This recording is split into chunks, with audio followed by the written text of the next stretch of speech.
おはようございます。阿部義俊です。今回はできないことがあったら、その問題を、2つ3つに分割してみようという話をしてみようと思います。僕自身は今だから漫画家兼イラストレーター、どっちだ？イラストレーターが先か。みたいな仕事をしていて、主に絵を描いたり漫画を描いたり、脚本とか文章を書いたりとか、いろいろですけど、基本的にはその絵描きです。で、最初の最初は、僕は、高校出て、で、やることなくてブラブラしてた時に、その漫画の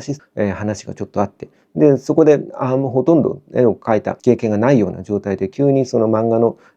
アシスタントという現場に行って、インタビューなんかでよく話をしてることですけど、いきなりビルの写真を渡されて、これ描いてって言われて、描けなくてヘドモドして、なんか迷惑かけそうな気がしたんで、何か絵の勉強をいっぱいしないとと思って。で、美術系の予備校に行って石膏デッサンを始めて、で、やってるうちに石膏デッサンの方がどんどん面白くなってきちゃって、気づいたらその美大に入って日本画をやってみたいなことだったんですけど、で、その頃に自分で漫画を描くようにもなっていて、で、3本目ぐらいに描いた漫画が講談社のアフタヌーンって雑誌の指揮賞に準入選して、結局のところそこではものにならなかったんですけど、その頃からだからその漫画をずっとポチポチと描いていて、で、ずっと苦しんでいたことは、その漫画の小回りができないということで、ネームって要するにその漫画のその小回り設計図ですよ、を書くのがびっくりするぐらい遅くて、1ページにほら4コマとか5コマとかコマがこう割られてるじゃないですか。あれを物語に沿ってどのコマをどこに配置したらいいだろうみたいなことを考えて、本当に1日8時間ぐらい考えて、2コマぐらいしか進まないとか、そういう、マジで本当そういう状態で、なんだろうな、その、要するにどっかに正解がある、一番いい小回りみたいなものがあるんだろうと頭の中で思っていて、でもそれが全く見当もつかないわけですよ。で、あれこれとこう書いてみて、でもこれが正しいのかどうかがさっぱりわかんねえみたいな感じで、ずっと悩んで決して、その頭の中でずっとこの場面がこうあってこうあってこのセリフがあってみたいなことを考えて、このセリフを入れるにはこのコマをどの大きさにすればみたいなことを考えてるうちに気がついたら本当に2時間ぐらい経ってて、このセリフをどうしようみたいなことを考えてるだけで2時間過ぎてるぞみたいなことが毎日ずっと続いて、だからそのアフタヌーンの新人賞のその準入選ですけど、もらった後に次の漫画書きなよって当然担当さんついてくれて言われるわけですよ。だけど1ヶ月とかかかって16ページのそのネームを書くこともできないみたいな状態でってなって、漫画に関してはだからだいぶそこで諦めてしまっていて、でイラストレーターとして、大学で日本画をやりながら、運よくイラストレーターというかキャラクターデザイナーというかそのレインというアニメの企画に読んでもらえて、そのインターネットがちょうど普及し始めた頃だったんで、ネットに絵を置いておいたらその見てくれた、その頃だからそのネットに絵を置いてるみたいな人がすごい珍しかったんでね、そのアニメのプロデューサーの人が声かけてくれて、仕事になったわけですよ。でそのプロデューサーが割と無茶ぶりをする人で、僕にとってはだからそのありがたかったですけどね、自分自身がなんか受け身で自分からなかなか行動しない人間だったんで、これやってみたらみたいなことをバーバー言ってくれる人がいたっていうのはすごく良かったんだけど、でその後でレインってアニメの後で僕が描いてた宇宙人の一コマ漫画みたいなのをスケッチブックの端っこに書いていて、宇宙人が地球にやってきて、風邪をひいて、で風邪薬薬局で買ってきたら、その大人何錠子供何錠って書いてあるけど宇宙人は何錠って書いてないみたいなんで、ブーム腹を立ててるみたいなのを見て、なんかこの宇宙人で一本アニメ作ろうぜみたいな無茶ぶりを始めてでそこでだからそのいろいろ話し合って、そのなんか銭湯の2階に予備校生のうだつの上がらない女の子が下宿暮らしをしていて、そこに宇宙人の女の子がやってきて2人でドタバタするみたいな話の骨格みたいなものができたあたりで、突然そのプロデューサーがアニメに先駆けて漫画の連載の仕事を取ってきてやったぞみたいな、そのありがたいけど漫画描けるかどうか分かんないのによくこの話を通したなと思うんだけど、僕のだから漫画を描いた実績がゼロなわけですよ。で連載1話目が2週間後で、表紙と関東カラーもつきますみたいな、その破格の待遇で、ちょっとやったことないんですけどみたいな状態で、始まったわけですよ。でその時にだから僕の実績としては、その漫画の16ページのその鉛筆書きのネームの小回りの配置を決めるのに1ヶ月かかっても終わんないみたいな人間に対してそういうスケジュールが提示されたわけですよ。でその時にその追い詰められてやったことっていうのは、だからその漫画の小回りとお話を考えるを俺は同時にはできないって、要するに2つのことが頭悪すぎて2つのことが同時にできないっていう時に、もう一回物語を全部文章で書こう。漫画だけど小説っていうかその映画の脚本みたいな感じで一回全部書こう。で、セリフを全部書き出しちゃおう。で、セリフを1ページの中にいくつ入るか、あるいは1コマの中にいくつ入るかを考えて逆算して小回りを考えていこうってやったら、まあ一応のところ読めるような、要するにその商業誌に乗っけて怒られない程度の、今思うと本当に恥ずかしいですけど、でもまあ頑張ったんですよ。まあ書けたわけですよ。だからこの時になんか自分の中では分かんないことがあったらとりあえず分けて考えたら、要するに問題の難易度が下がると。そうするとバカな自分でもなんとかなるというところに気がついて、そこからとりあえず分かんなかったら分けて考えようと。キャラクターのデザインとかを考えてる時は、服のデザインを考えてる時に服のデザインとデッサンをちゃんと整えて描こうが同時にできないみたいなことも分かってきて、だからデザイン考えてる時はデッサンが狂ってもいいやみたいな風に片方は捨てるみたいなことをやって、とりあえず自分でもこなせるレベルまで難易度を下げると。じゃあ漫画であったら、だからそのまあもともとそうですよね。だからそのいきなりペン入れでパチッと完成原稿を書けるそのプロの漫画家さんもいらっしゃいますけど、自分はとてもできないんで。で、多くの人が、鉛筆で下書きをして、ペン入れをして、仕上げをして、まあ、スクリーントンとかを貼ってみたいな、まあ、今デジタルになりましたけど、そういうことをするじゃないですか。で、分けて、とにかく分かんなかったら分けて考えるみたいな癖がついて、追い詰められると人間、まあ、できるようになるもんですよね。で、そう、例えばだからその、今、ここで一発撮りで、例えば何か喋って、無編集でバッと動画アップできるようなぐらいの状況を作ろうと、今練習しているところですけど、これもまたカメラの問題、あるいはカメラとかマイクとかの機材の、問題と、この背景のセッティングの問題と、あと、この自分のトークスキルがないっていうこの問題とかを、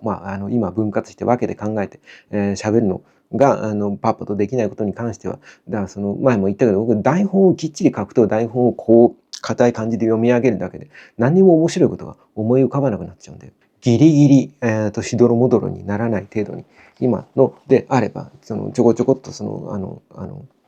手帳に一言二言メモを取って、メモを書いてると頭の中にその書いたことが記憶に残ってるじゃないですか。だからそのメモを見ながらっていうよりは、メモを書くことで頭の中に溜まっている言葉が消えちゃう前にとりあえず急いで喋るみたいな状況で今それを何とかしようとしていて、でカメラに関して言えば、例えばだからそのカメラの映像の問題と音声の問題を分けて考えるとか、カメラの例えばその中のどういうふうに録画するかみたいなこととレンズとかのカメラの問題とレンズの問題を分けて考えるとか。レンズの中でもだからその画角のことと、F 値どのぐらいぼかすかみたいなことをまたちょっと分けて考えるとか、一個一個分けて一個一個そのパラメータを変えていくと、僕みたいに愚鈍な人間でも、一個一個だってたら片付くわけですよ。だから同じカメラの状況にしておいて、F 値だけ変えていくみたいなことをすれば、どのぐらい背景ぼかしたら綺麗に映るかなみたいなことはとりあえずできるじゃないですか。で、その後で、例えば、ライトをどこに置くかを、カメラの方は固定しちゃって、もうこの問題はここで、固定にしといて、ライトを、ここにつけてみたり、こっちにつけてみたりすることで、さっき言ったみたいに、俺はここに黄色いライトが、植物のやつがあるから、肌色がなんか黄色いなんか血色のおかしな人みたいになってたのか、みたいなことに気がつけたりですね。で、そこに今、白いライト1個足して、なんとかしようと思ってみたり、向こう側に今もう一個レフ板付きのライトを今大きいのを置いてみてっていうのは、だからその今のこれもそうだし、前回やったガビガビのジャンク品のライカのレンズとかもそうだけど、なんかカビが生えちゃってるんで、これも多分ある程度そうだけど、光を向けていくと思いのほかなんかその予想外のゴーストが出たりするわけですよ。なのでここに部屋のだからそのメインの蛍光とかをつけたりとか、ライトをあまりつけすぎると画面がボワボワになっちゃうんで、レンズの中にこう直接光が入ってくるようなものは極力避けて。避けてってやっていくと画面暗くなってくるじゃないですか。と ISO が上がって画面がノイジーになっていくんで、じゃあその中でどうやって、ライトを設置するかみたいなことは、このやっぱりカメラと、レンズは、固定にして、この状態の中でじゃあどうするかみたいな問題をやっていったりとか、その分かんないことがあったら本当に分割するとうまくいくというか、その結局のところ何かができないっていうのは脳のリソースがパンパンになってるってことなんですよね。なので問題を分割したり、なんか簡単にすることで、その脳に隙間ができると、その隙間の部分で、勝手に考えて、勝手に解決に向けて動いてくれるんですよ。解決したいと切実に思っていれば。なので、わかんないときは、今言ったみたいに問題を分割するとか、あるいはひたすら反復することで自動化していく。例えば80点のものを90点に上げたいときって何したらいいかというと、新しい何かを足していくっていうよりは、まずやんなきゃいけないのは、80点をどれだけ楽にスピーディーに何も考えずに取れるようなその仕組みを作るかみたいなことで、80点が楽に取れるということは脳みそに隙間ができているということで、ずっとその隙間の部分で80点を81点にしたり82点にしたりいったりする。脳みそがパンパンな状態の時に80点を81点にしようとしたり82点にしようとしたりしても、もうリソースに余裕がないから何もできないんですよ。ただただ焦って、逆にパフォーマンスを落としていっちゃうだけなんで。そういう時はだから目指しているのは80点を例えば90点にすることなんだとしても、点数を上げることじゃなくて80点をスピーディーに無意識的に解けるようにするような何かの反復を行うだったりするわけですよ。それもでも問題の分割とちょっと似ていて、自分の中のその問題解決の重要な手段の一つだったりします。イラストを描いていても、例えばだから割と僕は複雑な構図のとか立体構造の背景を描くのが自分の中であまり得意じゃないんだけど、割とそういうのを描きがちな人というような多分認識を持たれているんじゃないかなと思うんだけど、そういうのもパースとその状況とそこにいる人間のデッサンとそこにある背景の具体的なディティールみたいなものは同時には考えられなくて、筋のいい人は大きなパースみたいなところから入っていってだんだん細かくやっていくんですけど、それで僕もできるだけそうしようとはしてるんだけど、やっぱ問題を分割していった時に自分の中でなんか細かいディティールから入っていっちゃうことがよくあって、その時にはやっぱり細かいディティールを書いていくと当然そのパースの中に収まっていなくて、パースとそこに書いてある建物のディティールみたいなのを同時に書こうとするとうまくいかなくて、ディテールだけ先にやってパース狂ってもいいやみたいな感じで書き始めておいて、後でパースが書けばパース狂ってるってことに気づけるんで、気づいたら、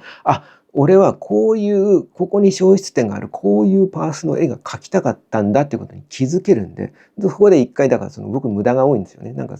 一回失敗すると描きたかったことに気づけるみたいな感じで、失敗をなんていうかな、その前に進めるためのなんか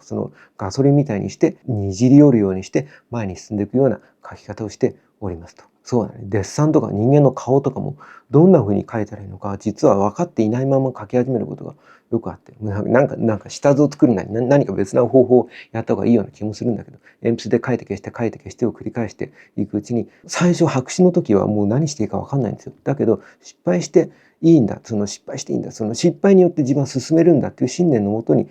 失敗していいんだってぬるい気持ちでやるっていうこととは全然違うんですよ。最高にうまく書こうとしているんだけど、でもこれが失敗したとしても折れずに進んでいけば進めるんだっていう何か